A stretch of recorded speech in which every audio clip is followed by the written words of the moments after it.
네, 우리 오후 말씀 시작하겠습니다. 예수님이 오신 이유는 세 번째로 교회 머리 되기 위해서 오셨다라는 얘기를 오전에 했습니다.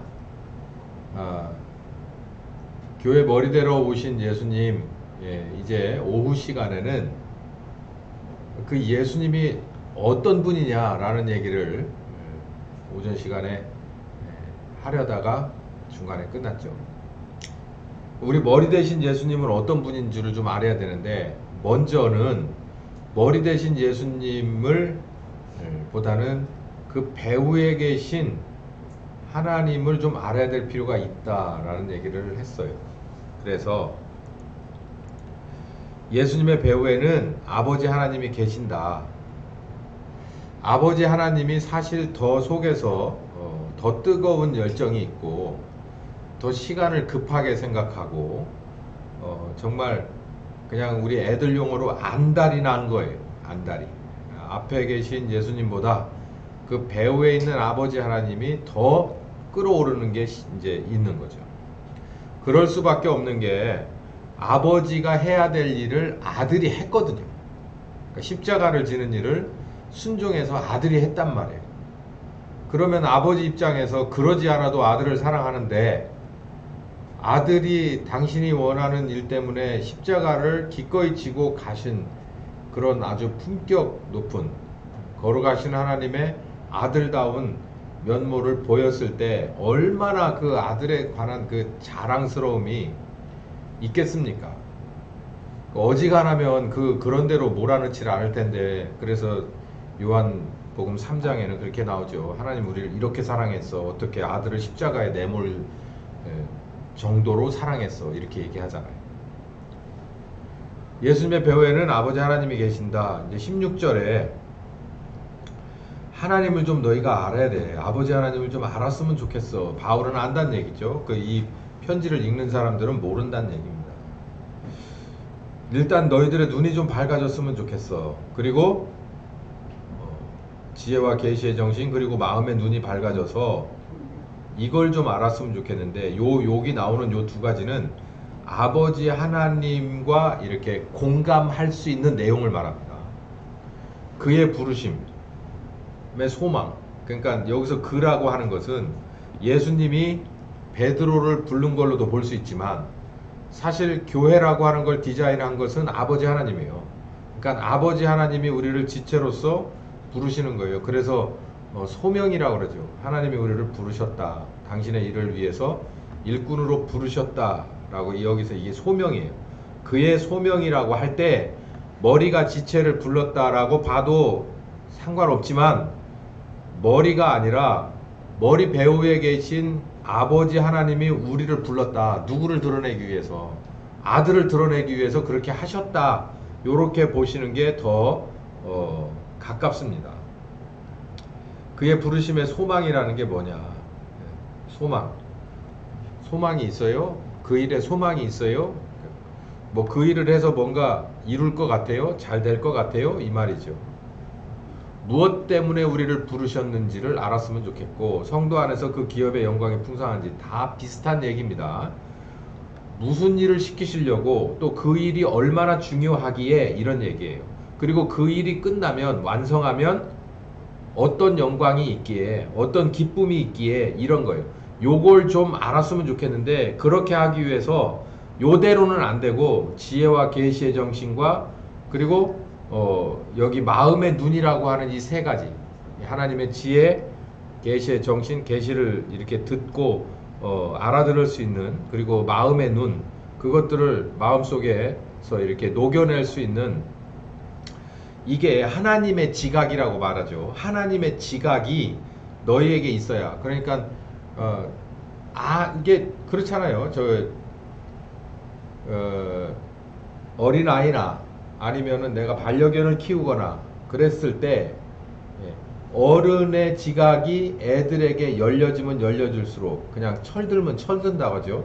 철들면 철들수록 부모님의, 어른의 마음을 알아가듯이, 또 반려견이면 반려견이 처음에는 모르다가 주인을 알아가면 알아갈수록, 성숙해지면 성숙해질수록, 몸이 커지면 커지고 또 경험이 많으면 많을수록 주인의 마음을 조금씩 조금씩 더 알아가듯이 우리가 아들 하나님을 보내서 십자가에서 완성시키고 이제 아들로 말미암아 새로운 일을 도모하시는 하나님의 나라와 하나님의 뜻을 펼치기를 도모하시는 아버지 하나님에 관한 그런 마음을 알으려면 불갑을 우리에게 아답터가 있어야 되는데 그게 하나님의 지혜와 그리고 우리들의 계시의 정신 하나님이 주는 거예요. 마음의 눈이 필수적으로 필요하다. 바울은 이렇게 보고 너희들이 그걸 이런 세 가지 조건이 갖추어져서 하나님을 좀 이해했으면 좋겠다. 아버지를 이해했으면 좋겠다. 얼마나 열정을 가지고 있는지 뭐에 이 교회에 아버지가 얼마나 열정을 가지고 있는지를 알았으면 좋겠다라는 거예요. 제가 뭐 진도 나갈 건 별로 없어요. 그래서 하나씩 좀 부연 설명을 하자면 여러분도 교회 하나가 이렇게 개척됐을 때 여러분 가만히 생각을 해봅시다. 우리 제가 왜 교회를 개척했게? 여러분 다 아시잖아요. 저를 제가 왜 교회를 개척했습니까? 저 교회를 개척할 마음이 없었어요. 정말 솔직히. 그런데 제가 말씀을 공부하고 현실에서 제 삶의 무게에서 그 문제 하나하나가 말씀 안에서 해결돼 나가고 그리고 또 비슷한 문제로 인해서 허덕이고 있는 여러분과 저를 만나게 했을 때 이거를 그냥 놔둘 수는 없는 거다라고 하는 아주 작은 열정이 제 속에 있었어요. 왜냐하면 내가 경험해 본 바이기 때문에. 그래서 사실은 우리 교회에 온 멤버들 중에 우리 교회 멤버들과 결혼을 하거나 뭐 배우자로서 쫓아온 분들이 아니고서는 저하고 그런 만남이 다 있었고 저에게 그런 열정을 불어넣어준 교인들이 여지까지 남아있는 거잖아요. 그래서 교회라고 하는 것이 특히 우리 교회는 어느 한 목회자의 그냥 열정이나 아니면 사람의 뜻으로 세워진 것은 아닙니다. 여기 바울도 그렇게 얘기하잖아요. 그 당시에 초대교회들은 목숨을 걸어야만 교회 공동체가 성립이 되던 때예요.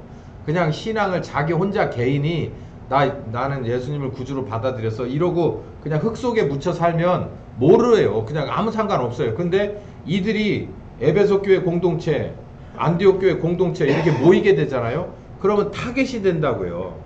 당시에 유대인들 종교 지도자들의 타겟이 되고 헬라 쪽의 정치 또 군사, 경찰 이런 사람들의 타겟이 되는데 그 모임을 굳이 그걸 뭘로 만드냐는 거죠.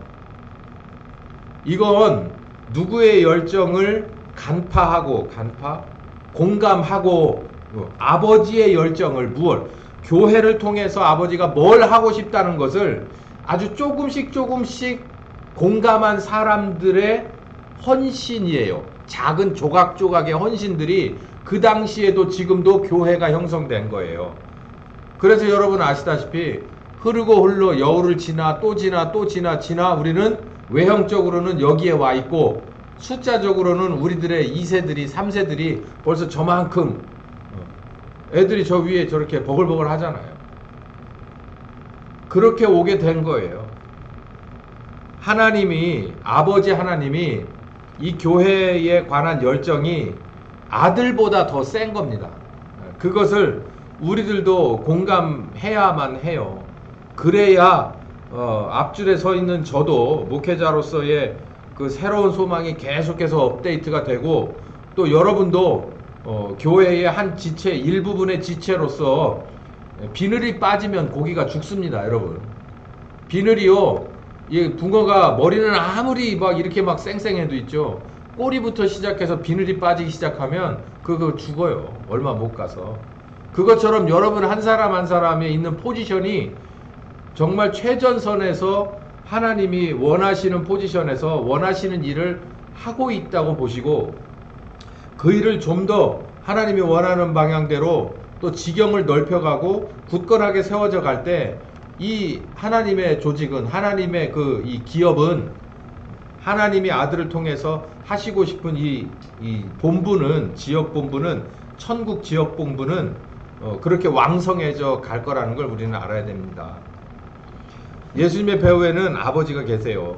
마태복음 28장 16절에서 18절 보면은 그냥 얘들아 교회 만들어서 내 아들을 좀 드러냈으면 좋겠어. 그리고 복음을 전해서 추수하는 일을 해라.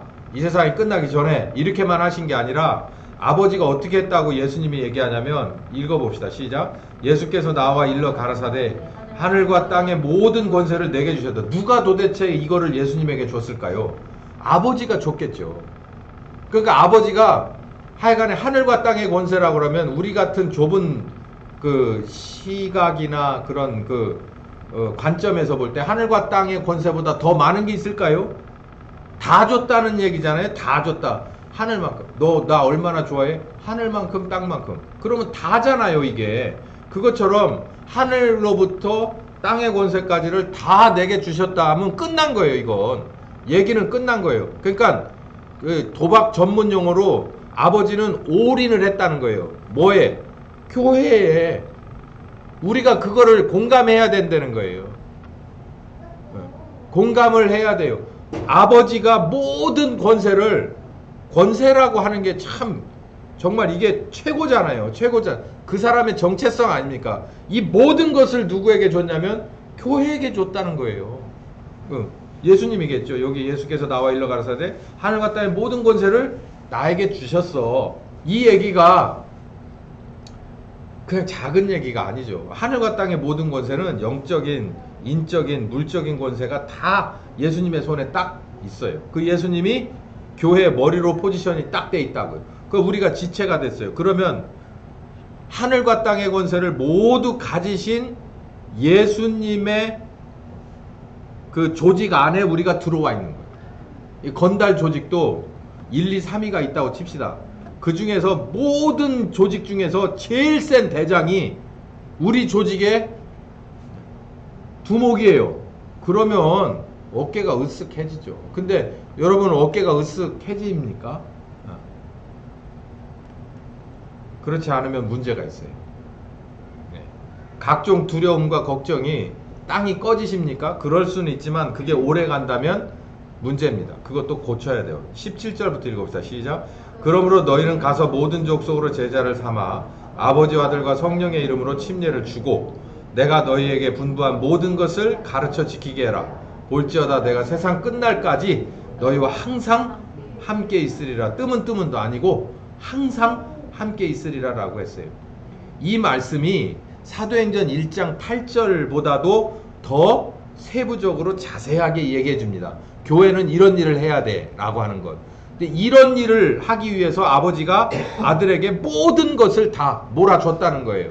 야, 필요하냐? 영적인 것부터 시작해서 사람으로 인해서 아니면 물질적인 거 다 너에게 권세를 줄게. 마태복음 4장에 보면 예수님이 세 가지 시험 중에서 가장 기본적인 첫 번째 시험이 돌을 떡으로 만드는 거였어요. 아니, 돌을 떡으로 만드는. 근데 예수님은 그것조차도 안 하셨죠.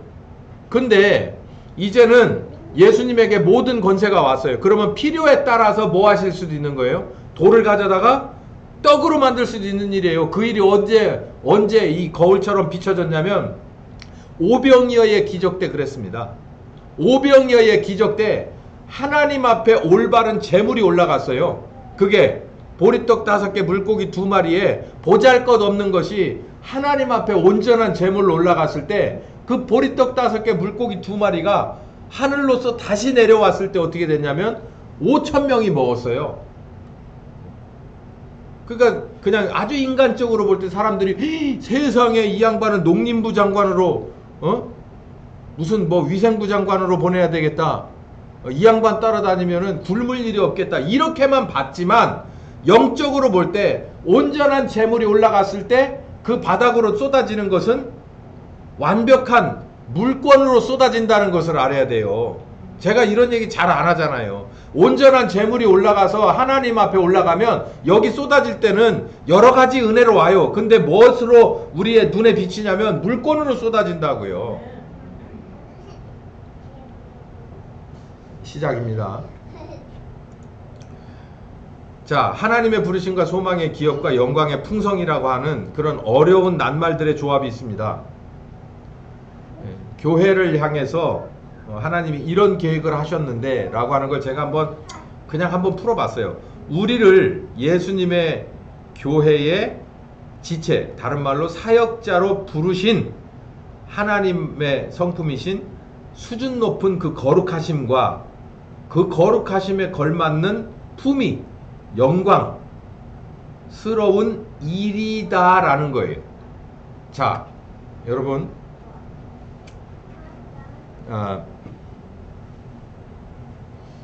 글쎄,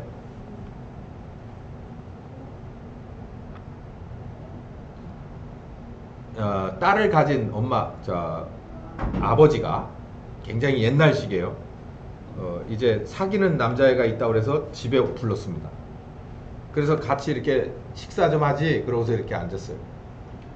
그래가지고 이제 식사 예절을 보기 위함이죠. 식사 예절을 보기 위함인데 하지 말아야 될 게 몇 가지가 있습니다. 그 중에서 숟가락 젓가락질을 잘해야 됩니다. 네? 숟가락 젓가락질, 숟가락 이렇게 쥐잖아요. 그럼 이거 돼요 안 돼요? 안 된다고 저 배웠습니다. 숟가락을 이런 식으로 쥐면 안 된다고. 그리고 젓가락질도 제가 서툴긴 한데 젓가락질도 똑바로 못하고 막 이렇게 막 하는 애들이 있어요. 그러면 그것도 지적사항입니다. 뭐가 지적사항이냐면 그걸로 인해서 그 상대방 부모를 평가절하하는 거예요. 그런 게 어딨어. 근데 저도 나이가 먹어가다 보니까 이렇게 해서 밥 먹는 사람을 제가 엊그제 자연인에서 봤거든요. 영 좋아 보이지 않더라고. 만약에 며느리감이 와서 숟가락을 이렇게 들고 밥을 먹는다면 저는 같이 겸상 조금 거시기 할 것 같아. 이렇게 들고 밥을 먹으면. 왜 이렇게 먹어야 되는데 이렇게 들고 밥을 먹어. 품위죠. 품위. 저는 우리 장인어른이 와서 세배를 한다고 이렇게 절을 하는데 오른손이 위로 올라가야 돼요? 왼손이 올라가야 돼? 산 사람한테 절할 때. 저 그것도 까먹었어요, 지금. 모르다가 이거 오른손 왼손 이거 몰랐다가 지적을 엄청 세게 받았습니다. 아이고 되게 충격을 받았어요. 누구도 저한테 이렇게 할 때 손이 이렇게 가려지고 이렇게 가려지는 얘기를 안 했거든요. 근데 저는 그런 거 몰랐잖아요. 믿는 부모 밑에서 제사를 한 번도 드려본 적도 없고. 근데 그걸 딱 지적하시더라고. 그래서 이런 모르는 세계가 또 있었구나. 그 장인어른의 그런 이 레벨에서는 그게 바로 품이죠. 여기서 제가 지금 뭘 얘기하고자 하냐면 숟가락을 이렇게 쥐는 정도의 품위가 떨어지네 안 떨어지네 라고 하는 기준, 또 이렇게 하네 저렇게 하네 하는 유교적인 상황에서의 기준을 넘어선 이 모든 세상에 모든 걸 창조하시고 계획하시고 창조하시고 정말 사랑이라고 하는 목적으로 아들을 희생하기까지 한 그 고상한, 그걸 우리는 그냥 거룩하다 얘기하는데 그 정도 수준의 레벨에서 하시는 일에 우리를 초빙한 거예요. 초청한 거예요. 그 일꾼으로. 그 수준 높은 집에, 그 수준 높은 일거리에 우리를 초청했다는 거예요. 이 얘기가 그 얘기예요. 우리는 겨우 뭐만 하는데 먹을 것과 입을 것과 마실 것 때문에 그냥 나름대로 머리를 많이 써가면서 아니면 막 독하게 그냥 행동하면서 이렇게 살다가 결국 병약해져서 죽는 게 우린데, 그렇게 해서 끝날 그냥 썩어져서 심판받고 지옥 갈 우린데 우리를 어디로 초청하셨냐면 그 거룩하신 사업에, 그 영광스러운 사업에 우리를 초청했다는 거예요. 그러니까 우리는 처음에는 모르는 거예요. 그것보단 차라리 그냥 떡 한 덩어리가 낫다. 또 그냥 이만한 그 포도주 한 병이 낫다. 이렇게 생각을 할 수 있지만 사실 그리스도를 알아가면 알아갈수록, 하나님을 알아가면 알아갈수록, 그분의 거룩이라는 게 뭔지를 알아가면 알아갈수록 이제 우리들의 눈높이도 달라져야 되는 거예요. 뿐만 아니라 우리들의 눈높이가 하나님에게 맞춰졌을 때 우리들의 뒤가 잘 된다 못 된다? 절대 못 되지 않습니다. 약속이에요. 약속. 우리는 그걸 믿어야 돼요. 그리고 그게 여러분에게 경험되어져야 합니다. 여러분이 그의 나라와 그의 의 때문에 하나님 앞에 바짝 달라붙는데 그러느라고 내가 애들을 조금 다른 사람만큼 수준 못하고 기도하면서 키워서 하나님 앞에 맡겼다고 하더라도 그 애들이 나의 자랑거리가 되는 것을 여러분 경험해야 되는 거예요. 그 애들이 바르게 자라면서 그 애들이 올바른 방향을 정할 줄 알고 그리고 분별해낼 줄 아는 바로 그런 성숙한 자녀로 커갈 때 부모의 마음은 하나님이 바로 이렇게 내가 하나님 앞에 나를 던졌더니 하나님은 나의 배후를 이렇게 단단하게 만들어 가시는구나 라고 하는 걸 경험해야 됩니다. 뿐만 아니라 하나님 앞에 내가 시간을 들여서 내가 써야 될 시간만 하나님 앞에 드렸더니 하나님은 나를 위하여서 그 시간에 일하셨구나 라는 걸 여러분은 경험할 줄 알아야 됩니다. 그게 하나님이세요. 물론 우리의 뒤를 봐주시지 않는데도 나는 아들의 십자가 공로와 효과 때문에 나는 나 모든 것을 드려야 되지만 그래야 맞는 도리지만 하나님은 절대 우리들의 뒤를 그렇게 두지 않아요. 근데 이렇게 하는 건 잘못입니다. 하나님, 내가 이런 사람이 되고 난 뒤에 하나님의 일을 해드리겠습니다. 어쩌면 내가 이런 채 잘 되기 위해서 하나님의 일을 한다? 이건 올바른 것이 아니에요. 먼저 그의 나라와 그의 의를 위해서 일할 때 나는 바라지 않았는데 하나님이 내 뒤를 이렇게 하나님스럽게 만들어 가시는구나 라고 하는 게 올바른 것입니다. 그게 바로 언약의 성취예요.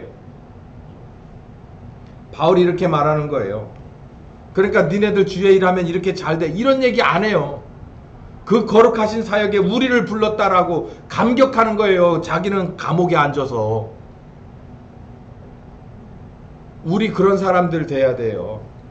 바울은 남은 게 별로 없어요. 미혼에다가 자기 학위 이런 거 하나도 써본 적도 없고요. 뭐 자기의 가문이 굉장히 돈 좀 있는 가문인데 뭐 그냥 평생 그냥 일꾼으로 살다가 갔습니다. 그런데 바울이 우리에게 전해주는 말씀을 보면 바울은 절대 죽을 때까지 자신이 세상에서 그렇게 만물의 찌꺼기 같이 그렇게 자기가 그렇게 의기소침하면서 살지 않았어요. 그리고 바울은 뭐라고 말했냐면 내 육체의 몸은 쇠하여져 가지만 내 영적인 감각과 시각은 더 새로워져 간다고 얘기했어요. 봐요, 여러분 생각해 봅시다. 톡 까놓고 말해서 50지나 60지나면 건강하던 사람들도 이게 약해져 가게 돼 있습니다. 배터리도요, 만충전에서 20대 때 쓰는 거하고 그거 막 한 30년 쓰고 나서 배터리 아무리 충전시켜봐야 제성능 안 돼요. 똑같아. 우리도 똑같아. 그러다 보면 내가 생각하는 세상의 기준에서 이만한 하이레벨이라고 하는 곳에서 늙어가나 아니면 그렇지 못한 곳에서 늙어가나 가는 건 똑같아요. 시간은 똑같이 갑니다. 24시간은 같게 주어지거든요. 그리고 끝도 똑같아요. 결국 사람들은 똑같이 시작해서 자기가 뭐를 영광이다 느끼고 자기가 여기 보면은 뭐가 거룩하다 아니면 의미 있다라고 느끼는 것이 다를 뿐이지 결국 끝은 똑같다는 거예요. 과정도 똑같고. 우리가 하나님에 대해서 그리고 그의 아들에 대해서 성령님과 더불어 알아가며 성장했을 때 우리는 교회로서 부르심을 받는 거예요. 지체로서. 그러면서 바울이 뭐라 그래요? 거룩한 거다, 영광스러운 사역이다 이렇게 말하는 거예요. 그 당시에 이렇게 말할 수 없는 형편이었습니다. 두 번째, 아버지 하나님의 강한 능력, 그 능력이 어디에 있느냐면 교회에 있다는 거예요. 우리는 조금 압니다. 몇몇 사람들 아팠을 때 기도하고 그 일이 정말 벌어지는 것도 보고 또 우리들 중에 누구도 우리는 이렇게 해서 우리들의 명예를 가진 명의로 된 건물을 교회로서 안 치려고 생각은 하나도 안 했어요. 저도 마찬가지고 한 분 있으면 손 들고 나와보세요. 없었어요. 그런데 하나님이 하셨어요. 그러니까 이것도 적지 않은 능력이며 우리는 이 능력들을 굽이 보아왔습니다. 그런데 여기 보면 그보다 더한 게 있어요. 하늘과 땅의 권세가 다 있다는 거예요. 우리는 이런 것에 아주 작은 부분을 봤을 뿐인데 정말 이 사도행전을 읽고 또 바울의 서신들을 보면 정말 하늘과 땅의 권세라는 건 이런 거구나라고 하는 것들이 장면이 있습니다.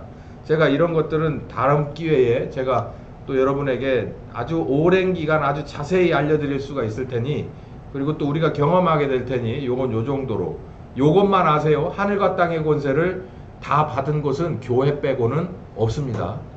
그러니 여러분 너무 의기소침해 하지 마세요. 그렇다고 교회 울타리에 들어왔으니 하늘과 땅의 권세는 다 예수님이 다 알아서 하겠지. 그 원론적으로는 맞지만 과정은 조금 수정해야 됩니다. 그거는 아셔야 돼요. 하늘과 땅의 모든 권세는 받은 곳은 교회밖에 없다라는 거예요.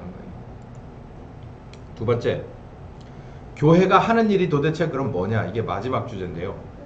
교회가 하는 일이라는 건 뭐냐? 아까 말씀드린 대로 세상 만물은 부족한 게 없어요. 근데 사람이 2% 부족해요.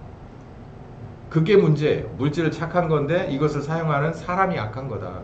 아까 남전대원들끼리 대략 이런 얘기를 했습니다. 총이 나쁜 겁니까? 총은 무서운 거죠. 근데 무서운 것일 수도 있지만 그 무서운 것이 사람을 살리기도 합니다. 근데 문제는 그걸 사용하는 그 사람이 문제예요. 아주 극명한 예가 바로 그런 거죠. 총이 나쁜 거예요? 아니, 그렇지 않아요. 그 총을 사법을 이 집행하는 집행관이 들면, 올바른 정신 상태와 마음을 가진 숙달된 집행관이 들면, 경찰 들면 사람을 구합니다. 근데 그렇지 않은 사람이 들면, 더군다나 이렇게 약물이나 뭐 이런 거 가지고 정신이 살짝 간 사람들이 그걸 들고 다니다 보면 이건 진짜 사람 죽이는 기계죠. 다치게 하는 기계. 사람이 문제인 거죠. 사람이 얼마나 어떻게 어떤 상태인 사람이냐. 근데 성경은 다 죄인이라고 하잖아요. 그래서 교회가 하는 일은 아까 마태복음 28장 끝절에 나오듯이 모든 권세를 주고 우리에게 하라고 하는 것은 두 가지입니다. 크게 두 가지 카테고리인데, 하나는 침례예요. 이 죄인을 새롭게 만드는 거예요. 아버지와 아들과 성령의 이름으로 침례를 주라고 했어요. 침례를 주는 거는 그냥 단순히 물속에 들어갔다 나오는 건 우리가 할 수 있는 최선입니다. 물침례로 끝나요. 그러나 그거는 아버지 침례의 그저 한 10% 정도밖에 안 되는 거고, 나머지 아버지 침례의 90%와 아들과 성령의 이름의 침례는 성령께서 하시는 겁니다. 성령께서. 하나님이 하는 거예요. 그러니까 하나님이 교회를 통해서 하는 거예요. 그러려고 교회의 모든 것을 다 투자했다는 거예요. 자, 그러면 그래도 뭐 이까지 거 침례 주는데 교회가 뭔 필요해요? 아니, 여러분, 두부가 아무리 잘 만들 수 있는 기술자라도 두부를 길바닥에서 만들 수 있어요? 영업장이 있어야 되잖아요. 영업장이. 그래서 저기 사람 새롭게 만드는 영업장이 교회요? 여러분, 교회가 건물입니까? 건물은 누구 때문에 필요한 거예요? 저기 뒤에 집사님, 교회 건물은 누구 때문에 필요해? 내가 요즘 보니까 애들 때문에 필요해. 예? 냉난방은 누구 때문에 필요해? 애들이나 아니면 노약자. 어른들은 그래도 어지간하면 견딜 수 있어. 근데 요즘 보니까 아하, 교회 건물은 애들 때문에 필요하구나. 기잖아요. 우리도 맞아 필요하긴 하지만 최약자잖아요. 쟤네들 우리 건물 없으면은 남의 집 새빵살이 살면서 유건이 어떻게 살게? 김유아나 어떻게 살게? 뭐 막 이런 거 막 해서 깨트려 먹고, 우리는 뭐 깨트려 먹어도 이놈 막 그러고 그냥 많은데, 예? 그거 다 변상하고 막 이런 거 신경 쓰고서 제가 가만히 생각하니까 하나님은 참 포석이 대단하시네. 물론 우리가 이 건물에 올 때는 애들이 저렇게 될 걸 꿈에도 지금처럼 애판이 될 거라고 생각 못했지만 지금 이렇게 되니 얼마나 좋은지 저는 뭐 신경 쓸 게 별로 없어요. 왜냐하면 애들이 와서 뭘 부사태는 다 꽂혀놓으면 되는 거예요. 그냥. 그리고 좀 더 좋게 가꾸면 돼요. 이게 다 내년부터 할 겁니다. 애들을 위해서도 어른을 위해서도 조금 더 우리가 뭔가 돈을 들이면, 옛날에 저기 빌딩에 있을 때 다 뜯어놓고 왔잖아요. 근데 이제는 뭐 해도 되는 거예요. 좋으면 좋게 최선을 다해서 하면 그게 다 남아있는 거예요. 남아있는 거. 그러니까 교회는 건물은 아니지만, 건물은 누구 때문에 필요한 거냐면 영이신 하나님 때문에 필요한 게 아니라 우리 때문에 필요한 거예요. 우리 때문에. 말은 똑바로 하자고 진짜. 그러니까 아버지와 아들과 성령의 이름의 침례를 건물 안에서 주는 건 아니에요. 근데 우리가 3차원 시대를 살고 있는 우리가 있기 때문에 이런 데가 필요해요. 벽도 필요하고 방음도 필요하고 이런 것들이 필요해요. 그래서 우리는 이 안에서 하나님은 하나님의 부분에서 일하실 수 있고 우리 따라가는 우리는 이 안에서 추위도 맞고 남들에게 피해도 덜 주면서 우리들의 애들도 자유롭게 하면서 우리들도 여기서 정말 원하는 대로 소리 높여 기도할 수 있고 찬양할 수 있는 이런 일들이 저 위에서부터 여기 아래까지 정말 이 건물에 이르기까지 하나님의 이름의 침례들이 정말 다 이루어지고 있는 거예요. 그래서 교회라는 거예요. 교회라는 건 어느 한 부분이라고 다 얘기할 수가 없는 거죠. 아버지 하나님이 직접 일하십니다. 이 모둠 통해서 이 건물 범위 안에서 혹은 또 밖에서. 그리고 두 번째는 요겁니다. 공동체인데 공동체라는 말보다 좀 다른 단어를 좀 제가 계속 기도하면서 찾고 있는데요. 교회 공동체 훈련이에요. 어느 모임에서 어느 집단에서 이런 훈련을 받습니까? 학교에서 이렇게 안 돼요. 학교하고 교회는 많이 다릅니다. 비슷한 듯 보이지만 달라요. 학교는 특화되어 있어요. 뭘로 특화되어 있냐면 4개 중에 하나, 5개 중에 하나 그걸로 특화되어 있어요. 그리고 여기서부터 여기까지 해서 자격증 주는 거예요. 수료증 주는 거예요. 졸업장을 주는 거예요. 그걸로 특화되어 있어요. 거기 안에 안식처는 아닙니다. 학교를 어떻게 안식처로 생각해요? 그렇게 생각하는 교사도 없고 부모도 없습니다. 근데 교회는 그렇지 않아요. 여기서 뭔가를 주는 데가 아닙니다. 여기는 물론 교회 학교를 졸업했습니다 이런 걸 하지만 졸업장하고 축하해 주지만 사실은 교회는 어떨 때 있어서 여기에 있는 한 사람과 한 어린아이와 한 노인에게 있어서 크게 다가오느냐면 여기가 안식처라고 하는 거예요. 안식처. 여러분 집에 열고 들어갔을 때 냄새부터 똑같고 습도도 똑같고 늘 있던 게 그 자리에 있을 때 마음이 쫙 내려앉잖아요. 막 어수선했다가도 아유 나 힘들었지만 집에 들어왔어. 그 냄새가 확 그리고 있어야 될 사람이 자리에 있을 때 그것처럼 교회는 그런 곳이에요. 하나님이 우리와 함께 늘 살아계심이 증명되고 그런 사람들이 모여서 그 습도를 만들어내고 그리스도의 습도를 만들어내고 그리스도의 온도를 만들어내고 그 포지션에 있어야 될 사람들이 우리도 이제 내년부터는 해야 되는 거예요. 아침에 딱 시간을 정해서 그 시간에 꼭 맞춰서 사역을 하러 나오시는 거예요. 그래서 저 밖에서부터 저 5층에까지 해야 될 일을 다 놓고 거기에 그 사람이 있는 거예요. 그랬을 때 누군가가 왔을 때 집사님 오셨구나 그러면 막 우울해서 막 눈물이 글썽글썽 하다가도 마음이 착 차분해지는 거예요. 저 집사님이 저 앞에서부터 계신다. 전 벌써부터 막 이렇게 와요. 저 집사님이 저 앞에 있다. 나 일주일 내내 이런 게 힘들었는데 저 집사님이 저기서 웃으면서 나를 먼저 보는구나. 그러면 그때부터 마음의 그 스트레스 지수가 막 내려가기 시작하는 거예요.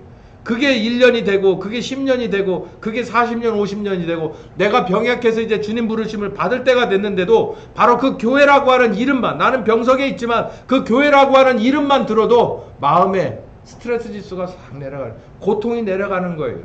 찬송이 흘러나오는 거예요. 그게 어디서만 되느냐? 교회에서만 할 수 있는 거예요.